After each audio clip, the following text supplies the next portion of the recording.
इसमें कोई शक नहीं है कि भारत में करोड़पति और अरबपतियों की संख्या में लगातार इजाफा होता जा रहा है, लेकिन दूसरी तरफ ये लोग अपना देश छोड़कर दूसरे देशों में जाकर नया ठिकाना भी बना रहे हैं। हेनली एंड पार्टनर्स की एक रिपोर्ट के मुताबिक साल 2022 में 8000 भारतीय अरबपतियों ने भारत को अलविदा कहकर दूसरे देश में शरण ले ली है। लेकिन भारत के साथ उसका एक पड़ोसी देश भी है जहां सबसे ज्यादा अरबपति देश छोड़कर जा रहे हैं, और इनके जाने का कारण आपको हैरान कर देगा, क्योंकि इनके मुताबिक इनके देश में ही उन्हें सरकार द्वारा जान का खतरा है। और कई अरबपति तो ऐसे भी हैं जो अचानक ही गायब हो जाते हैं और उनका कभी पता ही नहीं चलता आखिर वो है कहां। इसका सीधा मतलब ये हुआ कि वो जिंदा हैं भी या नहीं, किसी को कोई खबर नहीं मिलती, और अगर कोई पूछ ले तो उसके साथ भी यही अंजाम होता है। ये खाली एक साल की बात नहीं है, हर साल भर भर के कई बिलियनर्स ऐसे ही देश छोड़कर जा रहे हैं। आखिर कौन सा देश है ये? क्यों बिलियनर्स यहाँ सरकार से डरते हैं और क्यों सरकार बिलियनर्स को पसंद नहीं करती? चलिए जानते हैं आज के इस वीडियो में। देखिए, दुनिया भर में देखा जा सकता है कि हर सरकार अपने यहाँ के अरबपतियों को काफी फेवर करती है और उनके बिजनेस को बढ़ाने में मदद करती है, मगर चीन में कुछ उल्टा ही चल रहा है। और ये हम नहीं कह रहे हैं, यहाँ के कुछ स्टैट्स ये खुद दिखा रहे हैं। ये है माइल्स वॉक, जो कुछ टाइम पहले चीन के 73rd रिचेस्ट पर्सन हुआ करते थे, लेकिन कुछ वजह से इन्हें चीन से भागना पड़ा और आज ये अपनी जिंदगी एक्साइल में बिता रहे हैं। मीडिया से जब इनकी बात हुई तो इनका कहना था, चीन में अगर आपको पकड़ा जाता है किसी भी कारण से, चाहे सबूत झूठे ही क्यों ना हो, वहाँ बस दो कानून हैं, जेल या मौत। To try to take you and take you back. Yeah. Also, they try to use anyone, kill me. ये खाली उनकी ही कहानी नहीं है। 10 दिसंबर 2015 गुओ ग्वांगचांग, जिन्हें चीन का वॉरेन बुफे बोला जाता है, वो अचानक ही गायब हो जाते हैं। गुओ ग्वांगचांग फोजन कंपनी के चेयरमैन थे और ये चीन की एक इन्वेस्टमेंट कंपनी थी और इनके पास करीब $100 बिलियन के एसेट्स थे। इनके अंडर आती थी बड़ी pharma companies, insurance companies, hospital chains, resorts और प्राइवेट बैंक्स। यहाँ तक कि फोर्ब्स ग्लोबल 2000 रिचेस्ट मैन की लिस्ट देखी जाए तो इंटरनेशनली इनकी रैंक 371 थी और चीन में ये उस वक्त 17th रिचेस्ट मैन भी थे। लेकिन आखिर उनको जमीन खा गई या आसमान निकल गया, उनका कहीं कुछ नहीं पता चल सका। Communist Party basically able to detain people and hold them sort of incommunicado, either to be investigated themselves or to assist with the investigations of other targets. We don't have any first-hand knowledge on the situation. January 7, 2016 Guo के गायब होने के ठीक एक महीने बाद Chinese business community को एक और बड़ा झटका लगता है, और इस बार जोहू चेंगयांग, जो कि चीन के एक बड़े फैशन बिलियनर एंटरप्रेन्योर थे, वो भी सेम टू सेम गुओ की तरह गायब हो जाते हैं। जोहू के बिलियनर बनने के पीछे एक रैग्स टू रिच कहानी है। सबसे पहले उन्होंने कारपेंटर का काम किया, उसके बाद ब्रिक लेइंग का काम किया और फाइनली उन्होंने टेलरिंग का काम शुरू किया। लेकिन 14 साल की उम्र में सरकार अचानक ही उनके सेविंग्स अकाउंट को जब्त कर लेती है, जिसके बाद वो बैंकक्रप्ट हो जाते हैं। लेकिन इन हार्डशिप्स के बाद भी उन्होंने चीन का सबसे बड़ा फैशन ब्रांड खोला और इसको नाम दिया मीटर्स बॉनवे। धीरे धीरे ये ब्रांड यंग और कॉलेज गोइंग स्टूडेंट्स के बीच बहुत फेमस होने लगा और 2015 में जोहू चीन के 62nd रिचेस्ट मैन बन जाते हैं।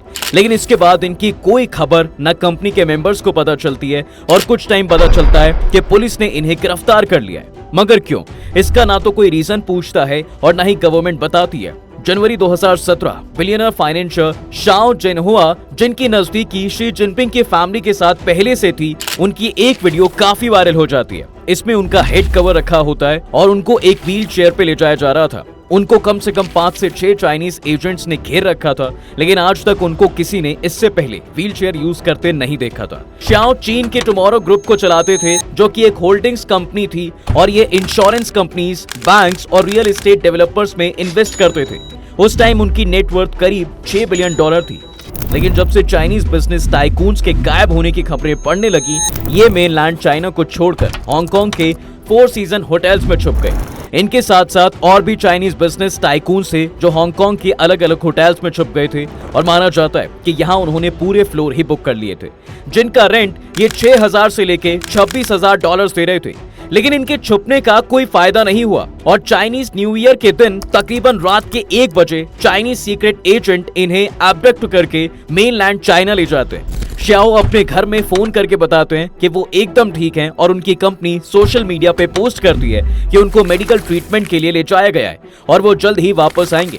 लेकिन ये पहली बार नहीं है जब चाइनीज बिजनेस टाइकून्स अपने आप को ठीक बताते हैं और बाद में गायब हो जाते हैं। ये सेम पैटर्न अक्सर वहां बहुत बार देखा जा चुका है। मार्च 2020 रेन सेंकियांग, चीन के एक बहुत बड़े real estate business tycoon, social media पे एक बड़ा एस्से लिखते हैं जिसमें वो कम्युनिस्ट पार्टी और चीन के सुप्रीम लीडर की आलोचना करते हैं कि उन्होंने कोविड के दौरान सही मेजर नहीं लिए, जिसकी वजह से यहाँ काफी ज्यादा मौतें हुई। अगर वहीं चीन एक डेमोक्रेटिक देश होता और वहाँ फ्री स्पीच होती तो लोग अपने आप को खुद बचा सकते थे और अपने लिए आवाज उठा सकते थे। इसलिए 12 मार्च 2020 के बाद रेन की आवाज कहीं नहीं सुनाई दी और साथ ही वो कहाँ हैं किसी को पता भी नहीं चला। और उनका वेबो अकाउंट जिसमें उन्होंने ये सब लिखा था और जिसमें उनको 37 मिलियन लोग फॉलो करते थे, वो अकाउंट डिलीट हो जाता है। लेकिन आपके मन में भी चल रहा होगा कि यार इन चारों में से कोई कभी वापस आ भी पाया या नहीं। इनमें से सिर्फ 2 ही वापस पब्लिक में दिखे। रेन, जिसने सरकार की आलोचना की थी, 7 महीने बाद सितंबर 2020 को पब्लिक के सामने रीअपियर होते हैं, लेकिन उनको 18 साल की जेल की सजा सुनाई जाती है। उन पे करप्शन के आरोप लगाए जाते हैं। गवर्नमेंट का कहना था वो लोगों से रिश्वत लेते थे और अपनी पावर का गलत इस्तेमाल करते थे। और उनका एक वीडियो भी जारी होता है जहां वो ये सब चार्जेस एक्सेप्ट करते हुए दिखाए जाते हैं। श्याओ, जो लास्ट बार पब्लिक में व्हील चेयर पे दिखाई देते हैं, उनका भी उसके बाद कुछ पता नहीं चल पाया और गवर्नमेंट ने उनके सारे एसेट्स और एम्पायर को सीज कर लिया। इनमें से 2 बंदे जो चीन के वॉरेन बुफे और फैशन बिलियनर थे, वो पब्लिक में कभी नहीं दिखाई दिए और न ही इन्होंने कभी बताया कि ये अब तक कहां थे और ऐसे दिखाया कि इनके आसपास सब कुछ नॉर्मल चल रहा हो। अब ये तो सिर्फ 4 ही ऐसे एग्जाम्पल हैं जिनकी हमने अब तक बात की, और इस लिस्ट में तो उन गायब हुए journalist, activist, publishers, smaller millionaires, actors, इन सब की तो बात ही नहीं हुई है। और लेटेस्ट चीन के सबसे बड़े बिलियनर जैक मा, जिनकी गायब होने की स्टोरी इंटरनेशनल मीडिया तक दिखाई जाने लगी थी, क्योंकि जैक मा को दुनिया भर में एक बहुत बड़ा एंटरप्रेन्योर देखा जाता है। उनके साथ हुआ क्या था किसी को कुछ नहीं पता था। हुआ ये कि 24 अक्टूबर 2020 को Jack Ma burn summit Shanghai में एक स्पीच देते हैं और उसके अगले ही दिन ये गायब भी हो जाते हैं और दुनिया भर के किसी दूसरी कंट्रीज में भी नहीं दिखाई देते। मगर मीडिया में रिपोर्ट्स आने लगती हैं कि उनको हाउस अरेस्ट में रखा गया है चाइनीज अथॉरिटीज द्वारा, लेकिन कहां ये किसी को पता नहीं। कुछ वक्त बाद अचानक ही जैक मा एक लाइव स्ट्रीम पे दिखते हैं और चाइनीज मीडिया दूसरी ओर खबर चलाता है कि कंट्री का top financial regulatory authorities Jack Ma को फाइनेंशियल इरेगुलरिटीज की वजह से अपने साथ रखे हुए था। लेकिन ऐसा क्या था इस स्पीच में कि जैक मा कहीं दिखाई नहीं दिए। इस स्पीच में जैक मा ने बस एक ह्यूमर स्पीच तैयार की थी जिसमें चाइनीज कम्युनिटी पार्टी को एक न्यू फाइनेंशियल सिस्टम चीन में लाने की गुजारिश की थी। इसके साथ ही चीन में कहां क्या क्या चेंजेस नेसेसरी है चीन की ग्रोथ के लिए, इस स्पीच में उनका बस यही कहना था। तो आप ही सोचिए, सिर्फ एक पार्टी को सलाह देना भी कितना बड़ा जुर्म बन गया है उनके लिए। लेकिन अब सवाल यह है कि चाइना सरकार अपने ही अरबपतियों के साथ ऐसा क्यों करती है। जैसे कि आपको पहले से पता है कि चीन एक कम्युनिस्ट देश है और चाइना द्वारा अमीरों को नफरत करना स्वाभाविक है, क्योंकि कम्युनिज्म की आइडियोलॉजी फॉलो करने वालों के लिए बिलियनर्स का एग्जिस्टेंस भला कैसे गले उतर सकता है। लेकिन अगर चीन कम्युनिज्म को इतने स्ट्रिक्टली फॉलो कर रहा है तो देश में बिलियनर्स पैदा ही कैसे होते हैं। उन्हें खत्म करने की नौबत तो दूर की बात है। दरअसल 1970 के दशक में चीन की अर्थव्यवस्था का लिबरलाइजेशन हुआ था। उस समय अमीर होना ही खूबसूरती है, यही मंत्र वहां की फिजाओं में गूंज रहा था। कारोबार के क्षेत्र में अपार अवसरों का लाभ उठाने के लिए कई लोगों ने अपनी सरकारी नौकरी तक छोड़ दी और अमीर बनने की राह पर निकल पड़े।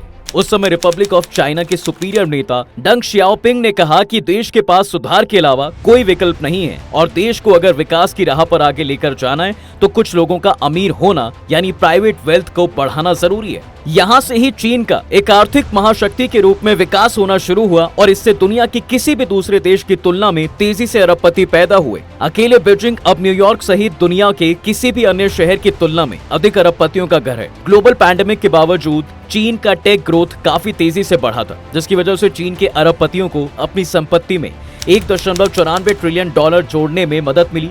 ये 1970 के दशक की तुलना में एक काफी बड़ा बदलाव है, क्योंकि उस समय अमीर बनने को बुरा माना जाता था और लगभग 88% चीनी लोग रोजाना $2.59 से कम पर गुजारा करते थे। लेकिन समाजवादी आदर्शों का दावा करने वाले देश में खुद को समृद्ध बनाना आज भी जोखिम से कम नहीं है।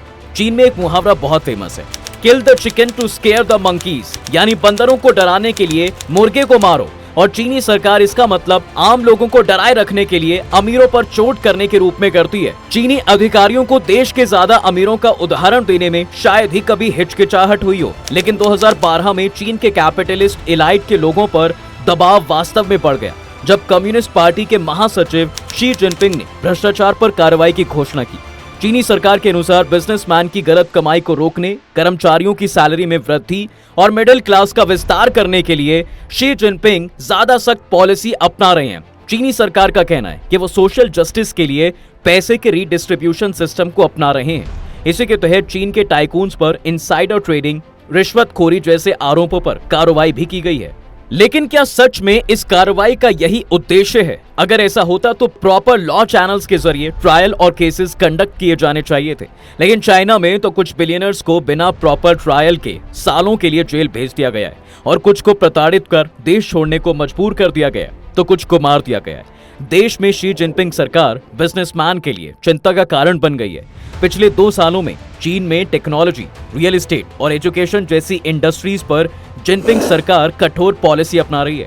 आज हालत यह है कि देश में बिजनेसमैन की कमर टूट गई है और एक्सपर्ट्स का मानना है कि चीन के राष्ट्रपति शी जिनपिंग एक क्रूर शासक हैं। अगर कोई उनकी पॉलिसी और उनके विरोध में आवाज उठाता भी है तो शी जिनपिंग और उनकी सरकार उसे बर्बाद कर देती है और ऐसा पिछले 10 सालों से चला रहा है। 2013 में शी जिनपिंग की चीनी राष्ट्रपति बनने के बाद से लोगों का इस तरह गायब होने और कंगाल होने की घटनाओं का इजाफा हुआ है। इन सब के पीछे एक बड़ा कारण ये भी है कि ऐसा चाइना अपने सिटीजन्स का ध्यान इकोनॉमी में चल रही प्रॉब्लम से दूर रखना चाहती है। वो फियर साइकोसिस का सहारा लेकर आम लोगों के दिलों में सरकार का डर बनाए रखना चाहती है, जिससे सिटीजन्स के दिमाग में भूल कर भी सरकार के खिलाफ बोलने तक का विचार न आ पाए। ये एक ट्रू अथॉरिटेरियन गवर्नमेंट की निशानी है। एक्सपर्ट्स बिलियनर्स को ये सुझाव देते हैं कि अगर बिलियनर्स को चीन में काम करना है तो उन्हें चाइनीज कम्युनिस्ट पार्टी के साथ मिलकर काम करना ही होगा। बता दें कि CPPCC यानी Chinese people's political consultative conference एक एलीट ग्रुप है जिसमें सरकारी अधिकारी और बिलियनर्स के नाम शामिल हैं। इन बिलियनर्स को सरकार कर्ज देती है और अपने अनुसार चलाने को मजबूर करती है।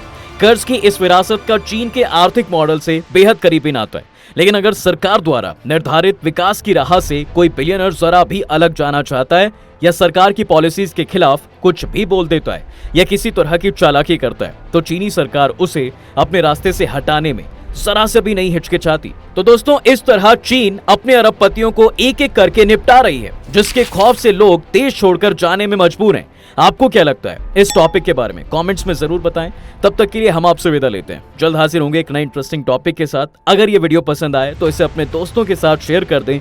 वीडियो को लाइक करना ना भूलें और अगर आपने हमारे चैनल को अभी तक सब्सक्राइब नहीं किया है तो वो भी कर दें। साथ ही बेल आइकॉन प्रेस करना बिल्कुल ना भूलें ताकि हमारी वीडियो आप तक जल्द से जल्द पहुंच सके।